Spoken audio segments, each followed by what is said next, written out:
Assalamualaikum warahmatullahi taala wabarakatuh. Saya Siti Aisyah binti Muhammad Ahir bersama dua rakan saya iaitu Ain Najihah dan Fatin Nabila akan membentangkan tentang tokoh anyaman rotan.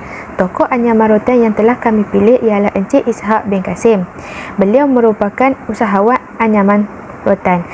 Beliau telah dilahirkan di Bukit Piatu, Melaka. Beliau mempunyai 6 adik-beradik iaitu 2 perempuan dan 4 lelaki. Beliau bergiat dalam bidang anyaman pada tahun 1986. Semasa itu beliau berusia 26 tahun.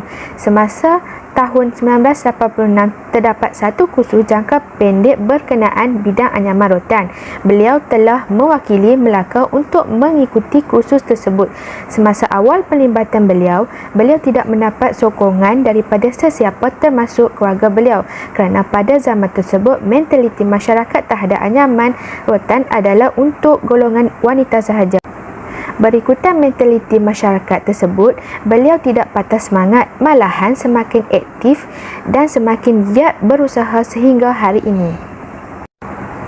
Encik Ishak mula berminat terhadap anyaman rotan setelah beliau melihat bakul berkat. Beliau tertarik terhadap teknik coiling dan hasil pembuatan bakul berkat yang sangat rumit. Bagi Encik Ishak, bakul berkat bakal mendapat sambutan di dalam dan luar negara. Sejak itu, beliau belajar menganyam bakul berkat. Berkat pembelajaran beliau, bakul berkat sangat diminati sehingga kini dan beliau memperoleh pendapatan yang lumayan kerana ia mendapat sambutan di dalam dan luar negara. Kini, bisnes anyaman rotan diwarisi anak beliau. Anak beliau menceburi bidang yang sama selepas sijil pelajaran Malaysia. Ketika itu, mereka mendapat permintaan daripada Pasaraya Harrods of London pada tahun 2009 ketika promosi kraft tangan Malaysia di London. Encik Ishak bersama-sama dengan anak dan isteri menghasilkan bakul berkat untuk dihantar di Pasaraya Harrods. Beliau bersyukur kini hasil kerja keras beliau telah mendapat sokongan sepenuhnya daripada keluarga dan juga masyarakat. Assalamualaikum warahmatullahi wabarakatuh. Nama saya adalah Nurul Ain Najihah binti Ahmad Fauzi. Nombor matrik saya adalah 09DFE20F2022. Terima kasih kepada rakan saya Siti Aisyah binti Ahir. Seterusnya saya akan menerangkan tentang pencapaian peribadi tokoh. Tokoh Ishak bin Kasim telah mendapat pelantikan sebagai adik guru. Adik guru ialah merupakan pelantikan yang diberikan oleh kerajaan sebagai tokoh setelah menepati beberapa kriteria. Seterusnya juga, Ishak bin Kasim juga telah menjadi sebagai tukang ulung dan telah mendapat sijil UNESCO pada tahun 2003 dan memenangi pertandingan tersebut mendapat tempat kedua. Beliau juga mewakili Malaysia dalam pertandingan tersebut.